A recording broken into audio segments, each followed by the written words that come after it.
You are listening to AccessUW, a podcast series brought to you by the University of Washington Office of the ADA Coordinator, where we highlight insightful discussions, informative interviews, and valuable insights about accessibility, equity, and inclusion, all within the realm of higher education with experts across the UW. In terms of accessibility, each podcast and a transcript are made available at the Office of the ADA Coordinator's website at www.washington.edu/ADA.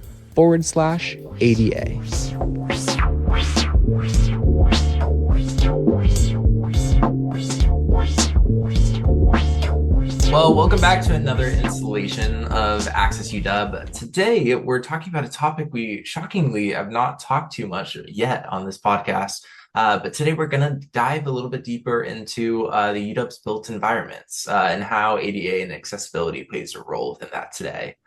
Today, we have two guests with us. One you're very familiar with, Bree Callahan, our ADA coordinator. Hi, this is Bree Callahan, your ADA coordinator here. Happy to be back. And we also have Julie Blakesley from UW Facilities. Julie, since you're new here, would you mind giving a brief introduction of yourself, your time at your UW, and what your role consists of here on our tri-campuses and enterprise-wide? Sure, I'm happy to be here with you. I'm Julie Blakesley. I'm the university planner. My role and responsibility is mostly about our campus master planning for any of our campuses. So right now we have those on the Seattle, Bothell, Tacoma, and UW Medical Center Northwest campuses. I oversee the implementation of those. So there are entitlements and permitting for the development that we wish to do on those properties, as well as that I'm the SEPA responsible official for all of our land holdings. And then I do campus-wide initiatives such as historic preservation, environmental critical areas, and then now ADA and accessibility. Thank you, Julie, for that introduction. We're so happy to have you here. And the ADA office works very closely with facilities when we discuss our built environments and a lot of the improvements we do to ensure that our built environment is accessible to all students, faculty, and visitors here at the UW, and patients as well, too. But we're going to talk about kind of this big process that the ADA office has been involved in, starting back in 2019 with facilities, where we created comprehensive transition plans. So, Bree, I actually want to put this to you, a question to you at first, of what are ADA transition plans? Yeah, great question to kick it off. So the ADA transition plan came about after the ADA was passed by our federal government and leaders in 2020. I'm sorry, 1990. And that was in part because if you recall back to 1990, right, buildings were what our biggest access point was for classrooms, for workplaces, for hospitals, and accessing services. That's where everything was occurring, right, inside of a building. So the ADA required public entities to have a plan to evaluate the areas where there were gaps and not access currently occurring, and then build a transition period plan to get to a standard that was being set. So the transition plan, by definition, is a transition to a more accessible physical space. But there were exceptions and things written into that for things like historical buildings and other things where there might not structurally things couldn't be changed to a building. So part of a plan could include renovations to parts of buildings, pathways, things across our campus, or waiting for when a building might go through a bigger remodel or a tear down and rebuild. That could be part of a transition plan. But essentially, we are required to have plan and an overall work schedule to make sure that we're meeting our requirements in the built environment space. So that's the origins of what came about in the 1990 rule. Great. And I hear you mention this requirements in our built environment. And by that, I'm assuming that there is a set of codes or standards that are in place to ensure ADA compliant spaces. Would either of you talk a little bit more on that of what are these standards and how do they apply to our built environments? I can start on that and Julie can fill in. So yes, the ADA, when it was passed, created the initial codes. They were actually built on prior codes that were in place before 1990, but just got more codified with accessibility components. They were revisited in 2010 to have an update to the ADA, what became known as the design standards, design codes. And so agencies would need to incorporate those in our design planning work, which was a big part of when we re-enhanced, we redid our transition plans in 2019. Like, were we meeting them? Where were we not? Were we having problems? And so we took the opportunity to revise those pieces. So I'll stop there and see if Julie has things she wants to add to that. Yeah, and that's really when I came in, when we were having witnessing some things on campus that needed some remediation. That really made sense to come into the group where I am, which is in the asset management campus architecture and planning group, because we really oversee the campus fit. We oversee planning for the capital budget and our capital budget requests, and looking at all of the different funding sources that the university has to meet all the deferred maintenance and renovation and program need that the campus faces and each of the units face. So we take a look at all of those requests, all of those needs, and how are we going to implement them on campus. So when thinking about points of arrival, parking lots, load unload zones, transit, bus stops, link stations, and then how they get to program. And when we're doing renovation or maintenance or complete rebuild, it's not just the building footprint.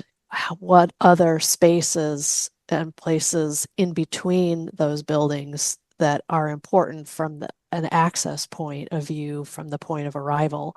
So taking a look at that transition plan, especially for exterior of building spaces, is really where we work all the time. And we can also do a lot of planning about renovation because we can use our funding to the maximum extent feasible and beneficial, and not doing rework as well. We want to not put investments in places that we are about to alter in some way. So it really has a broad view of how that remediation can happen over time with the resources that the university has access to.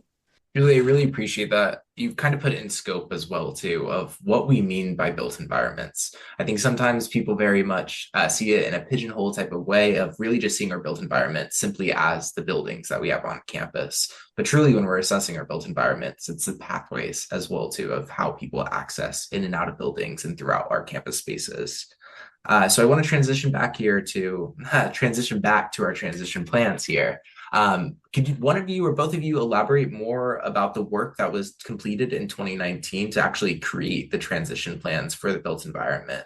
How did this process come about, and how was the process over these 2 years in which you guys established such plans? Yeah, we decided that we needed a transition plan. It was a little bit out of date. We wanted to get more current.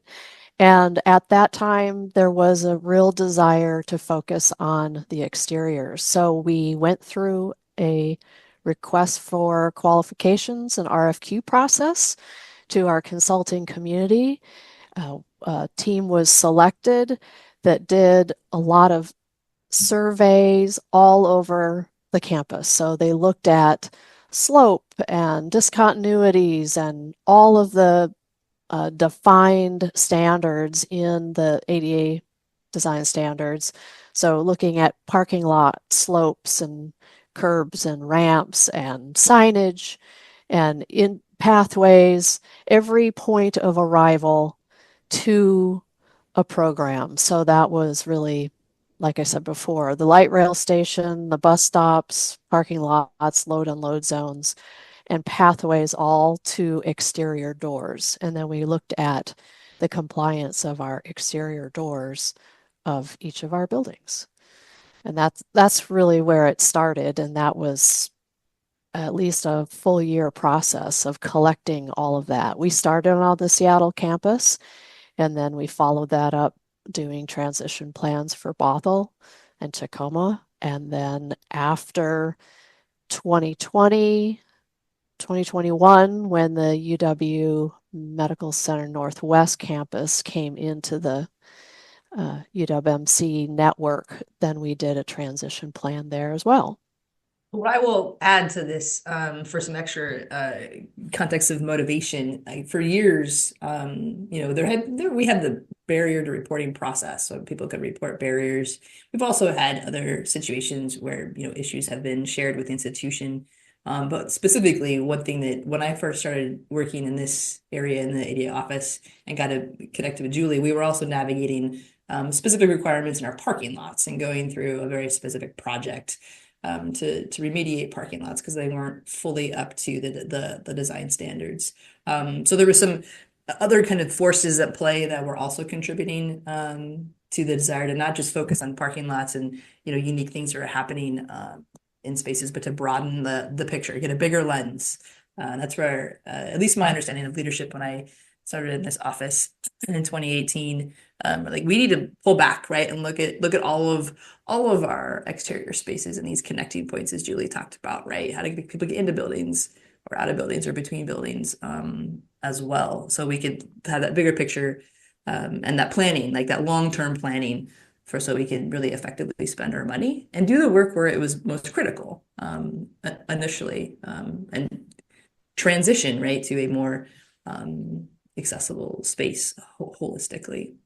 So I would say, go ahead, finish. Yep. sorry, I would say too that it was about communication also. We wanted to be able to communicate to the community that we knew where we were compliant and where we were deficient, and be able to communicate that in our surveys, in our plan, and then hopefully I'm not jumping ahead, but talking about how we started doing implementation plans and prioritizing things, and we needed the plan to be able to launch off towards that. And I think it really we've been doing annual updates to the reporting updates to the community each year about the transition plans. And I think that's been keeping a lot of people aware. It's been keeping facilities on track to be not only doing the work, which really has always been done. There's always been accessibility work going on for years, but we're communicating better about that. I really appreciate some of the points that y'all just brought up, and some of those points of really having in the previous of course, yes, we had accessibility initiatives, but more of this a little bit more reactive approach when we're thinking of the reported barrier tool and people reporting things to our environment. Whereas in 2019, really trying to be proactive here of really assessing the next 10 years at the UW and how our built environment should transform in that period. And Julie, you were right on of what my next question was going to be about community and transparency and increasing awareness of how we're improving, where our faults are, where we're going to improve to ensure that our spaces are accessible to all. So I'm curious about when you're going through this process, of course, you're assessing the exterior spaces of all three campuses and the built environment as a whole. But I'm curious to know how you also leveraged and engaged stakeholders in this process too, to support feedback. So that was part of my specific role in the partnership between Julie and I. As the ADA coordinator, was tasked with making sure we had some good connections to the campus community of all kinds of folks that identified as having a disability or impacts to navigating campus. So we actually had a consultant as a part of this whole project. This was a very big project who helped help us organize and have stakeholder meetings where we had options for in-person conversations. We had maps up about campus. People could like flag where they were having, issues known to them over time. We also had online forums where they could share their feedback, and multiple places where we did some targeted stakeholder engagement just to learn in that holistic way, right, from the campus communities where there were impacts. And those were incorporated into the overall process of the transition plan. But I think it's important to note that we did use a larger consultant process to really help guide this work. And they were helpful in keeping things organized. But we got great feedback from the campus community, both in-person participation and online. And this was all pre the main parts of COVID. I think we did most of these meetings before the February, March of 2020. I think UW-Tacoma might have been the one that fell a bit more into the 2020, but we were able to get really good in-person even engagement, people looking at maps and giving us lots of detail about barriers. Yeah, that was a good time. So of course, I'm about to make this seem a lot easier than it really was. Okay, you assess the built environment, the exterior spaces, you engage stakeholders, and I'm assuming you brought those together to make some outcomes and recommendations for the campus and where these transition plans should occur over the next 10 years. Could you guys highlight some of the main outcomes, main findings, main recommendations that came out of this work? Yeah, so there were, so as Julie mentioned already, we did end up doing 3 campus transition plans for Seattle first, and then Bothell and Tacoma, and then later the when we onboarded the Northwest Hospital part of the broader UW Medicine network. But so each campus, well, I guess Seattle had some unique recommendations, but there were 5 main recommendations that were across all plans. We'll start with that. So every campus, we needed to, one of the main recommendations, we need to update our campus accessible wayfinding, meaning that needs to be better marked on signs and maps, kiosks, places where people are finding information, so people can do it in an independent manner and not have to rely on, right, having to talk to somebody for learning some details. The second one was clarify and enforce accessibility requirements for construction zones. How do we, when we go through all the phases of the construction, how are we making sure that as pathways may have to change or as routing has to be redone, how are we still maintaining a level of communication of what is the most accessible pathway or wayfinding to and from, or where to park if you can't park in the space you used to for a period of time. So having more protocols and procedures and then how to communicate those most effectively. The third was review our barrier reporting process that was in existence at the time and look for places that updates would be needed.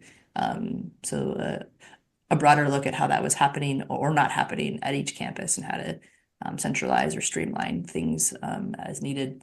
The fourth was, as we did this assessment, we were going to collect lots of data in terms of where there were points of barriers. So having to organize all that together and set performance measures and processes for how we're going to track all these barriers that we were going to find in these surveys, and then how we're going to when we remove them, how we're going to document those so it can live in perpetuity within all the information for facilities, right, moving forward. And the last one, at least of the 5 common recommendations, was develop any additional language or guidelines related to our ADA standards in the built environment. UW Facilities has long had a facilities design guide document, and these are a way to collect all the requirements in the built environment, whether it's HVAC, water, ADA, mechanical, like there's all kinds of things in here that go into building a building or building a parking lot, roads, etc. So this document we took a look at to see how more could be incorporated, or or even evaluating how were the current ADA design standards reflected. Was there more information needed in that process? So these are some really 5 critical things that each campus equally needed to spend some time focusing on and touch up or build new processes. So I'll stop with that for now and see if Julie has things to add. I was thinking about what you're saying, and one of the interesting parts about doing a transition plan that I learned through the process and these recommendations is how to better integrate the knowledge of ADA and the standards into our normal practices. If you're doing your job and you have to step out into some area that you're not familiar with, that just has a greater chance of during all the steps of planning, design, and construction or maintenance, that might be overlooked unintentionally. So putting the information into the UW design standards and putting, designating specific people, designating a place for this information to go that is integral with the way that we do the rest of our planning, design, and construction just makes it that much more easy to find. It gets into our construction contracts better.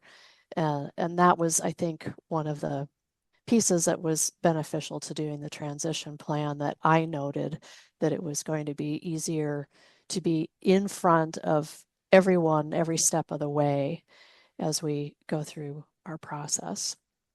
The one additional one we had in Seattle that was a great one was all the dial-a-ride stop locations.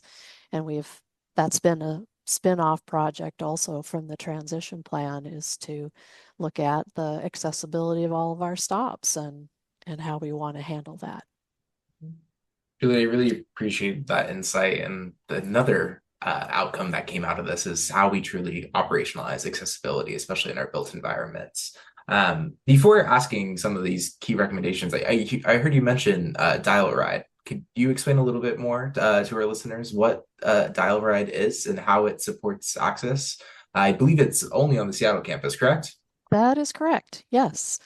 Uh, Dial-a-ride is a name of a service that I actually don't know when it started, but it's been around for a long time. And it really was developed to help navigate the large Seattle campus that we have, as well as the hills and the terrain and topography. And that, transit doesn't go to every single one of our facilities and such. So it is you sign up for Dial-a-Ride, and it can be a permanent or a temporary situation that you sign up for, that you can then schedule times and locations for pickup and drop off. And that is open to students, faculty, and staff. Great. Thanks, Julie. I just wanted to plug that incredible opportunity and service that we have at the UW Seattle campus for folks who may not know and who may benefit from that service specifically. So let's transition. I keep using the word transition. Okay, transitioning out of the transition plans. What work happened in the past 5 years? So from 2020 to 2025, there's some key accessibility highlights that you guys would like to mention? Definitely. I think the first one that comes to my mind is the remediation of over 50 of our parking lots on campus since that occurred. And that really involved uh, doing a program assessment of each of the parking lots, looking at which lot serves which program and how do we provide access, taking a look at our total stall count and making sure we have a ratio of ADA stalls that are appropriate. And then coming in, and parking lots are a lot about slope. And so seeing how we can get the ADA stalls, the access aisles, and pathways out of the parking lot to program in a compliant manner. And so that started in about 2019 as well. We had our first big summer or two of construction, and now we've been doing it for several years. And I mean, over 50 lots, it's quite a bit. And we've got a very detailed plan about how to get through many more in the coming years. To all add, I guess we redid the barrier to access reporting process in the sense that we just centralized this and made sure it was more um, publicly out there and communicated across the campus community. So that was a big one, making sure on the UW facilities website it was clear how to find it and what information would be really critical for people to share. You know, whether it's a crack in a sidewalk or a dumpster in a parking stall. Or something with an elevator, right? That might have gone out in a building. I mean, all kinds of things could be a barrier in the built environment. So we previously it was really only Seattle centric. So we took the opportunity to look at how Bothell and Tacoma information initially, and then even parts of our UW Medicine Montlake space is attached to the area around our Seattle campus, and patients and employees and students also would navigate down into that area, including the health sciences. So making sure that was a really more central place to receive barriers, and then we could triage, you know, those locations that were either Bothell or Tacoma back to some specific people. But that way we could track. Julie and I were really looking for kind of to begin to in this, you know, first 3 years or 4 years or so after the plan, what barriers are still coming up for people and how would those inform maybe some of our, you know, prioritization that we had originally set up. Maybe it would change, maybe it wouldn't, but it would certainly be extra information to inform the kind of ongoing planning. So that was one big one I thought was pretty successful. The other one was just the training. I mean, Julie kind of alluded to this a little bit, but the training and operationalizing some of this work within the facilities processes. I learned a lot about, you know, where there's points of a project that this could be inserted into. So Julie mentioned contracts and working with vendors when we, you know, are in pre-design of a building, if it's a brand new building or if it's a big remodel, right? Getting that information in front of the folks at that pre-design, all the way to those architectural firms that have to do pieces for us, moving to the construction, making sure that we were training and working with the right leaders and getting in the right conversations to really begin to operationalize that. Because as I learned, it can take, what was it, Julie, like 3 to 5 years before like a major building is like done. And so Yeah. we had to like back up, right? Some of our process training of people in certain types of our processes to have really impact. I think now we're in 2025, we have really kind of mastered that, and like all the projects that have been put out the last 2, 3 years have benefited from that work. So that's something I think has been people may not see that behind the scenes kind of pieces, but now when we put out like we open buildings, we've really impacted some of those processes that just weren't top of mind before. I think there's two specific examples come to mind for me. Is one that I, I work a lot with city codes and regulations and that sort of thing, and there's always interpretation of that. And so the UW has to interpret those regulations a little bit in how we're going to, what is our standard going to be? Is it going to be what the ADA says or higher?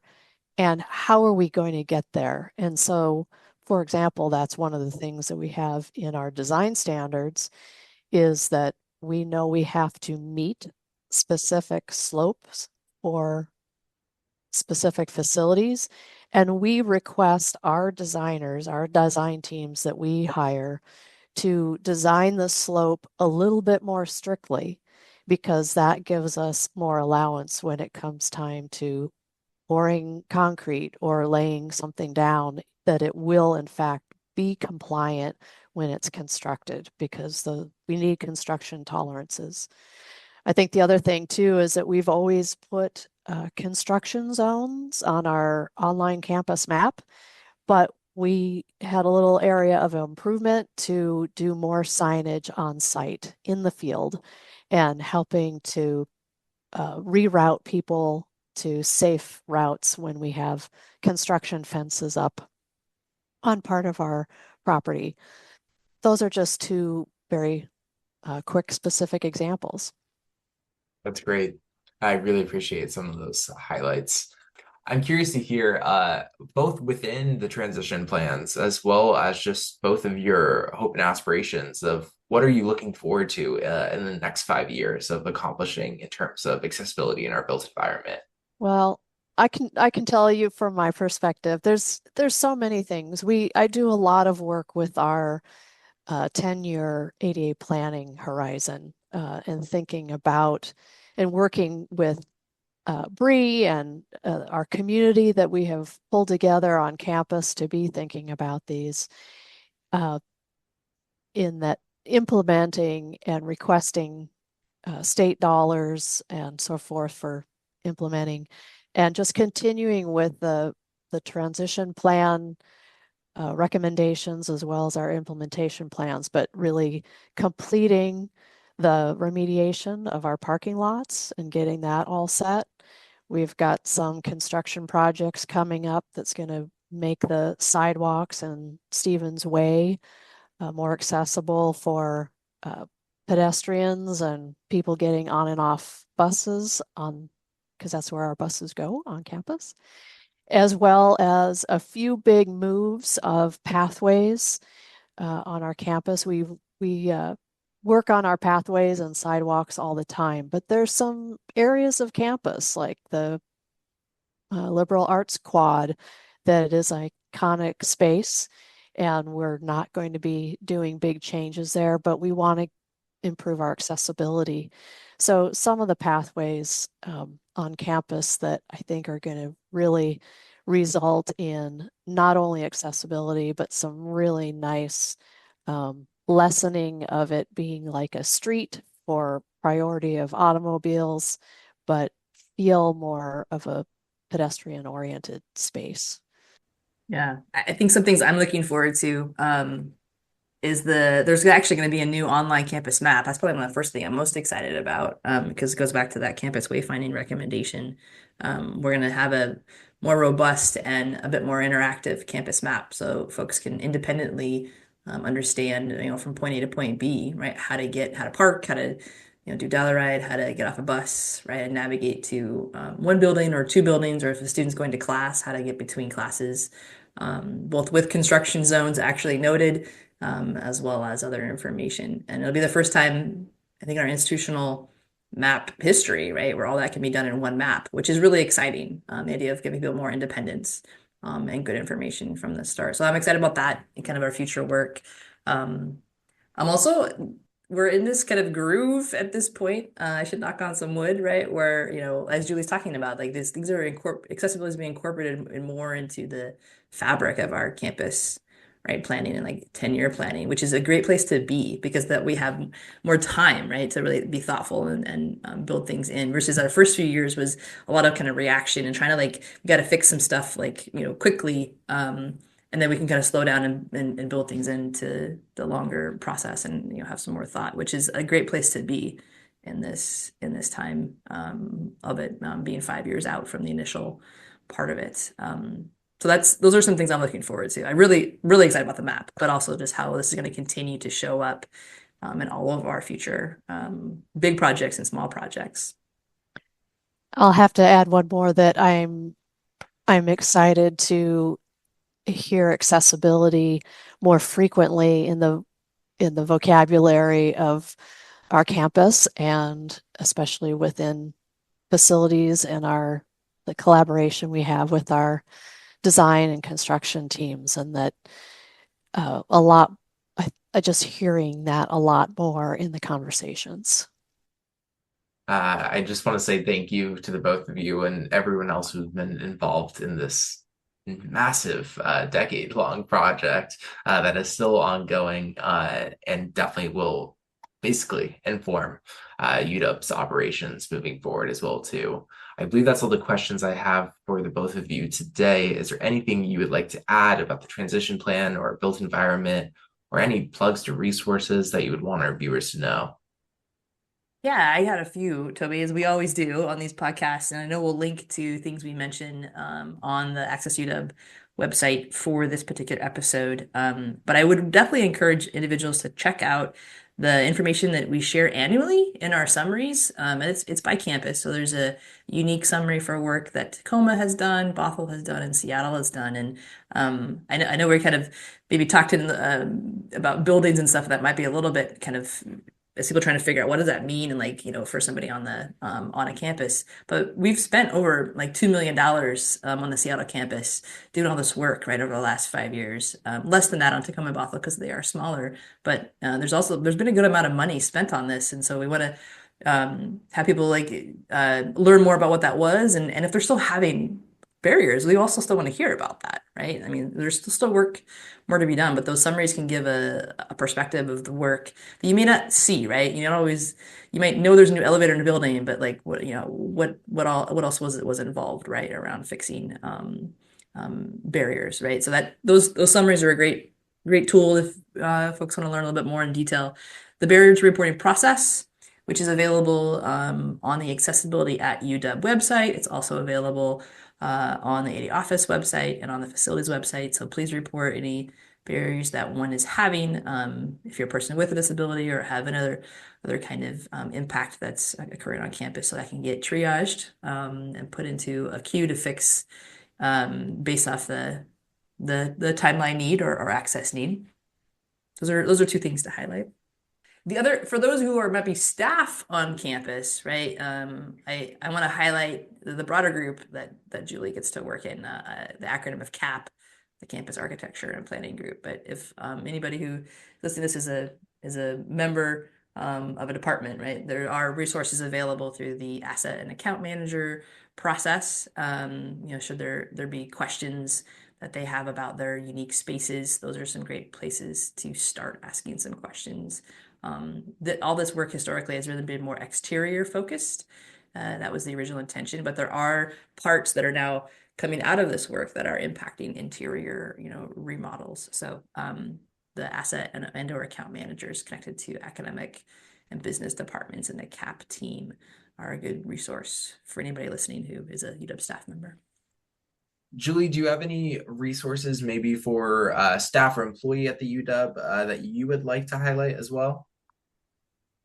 Yes, I would recommend going to the customer care, the facilities care team. It's care team at uw.edu, or you can go to the facilities website and request service.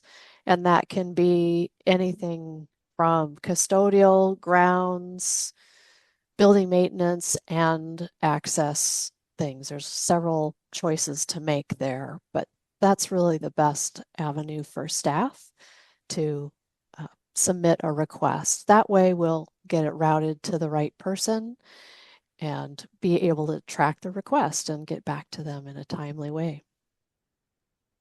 Great. Thank you so much, Julie. And as a reminder, if you guys are on our ADA website, which is washington.edu/ADA, you'll be able to see all the linked resources that both Bree and Julie mentioned as well too down below. Thanks so much for having me. Appreciate all your insights and all the work that you've done in this. Good to be here again, talk about the built environment. It's good times. Again, thank you both so very much for being here. And until next time.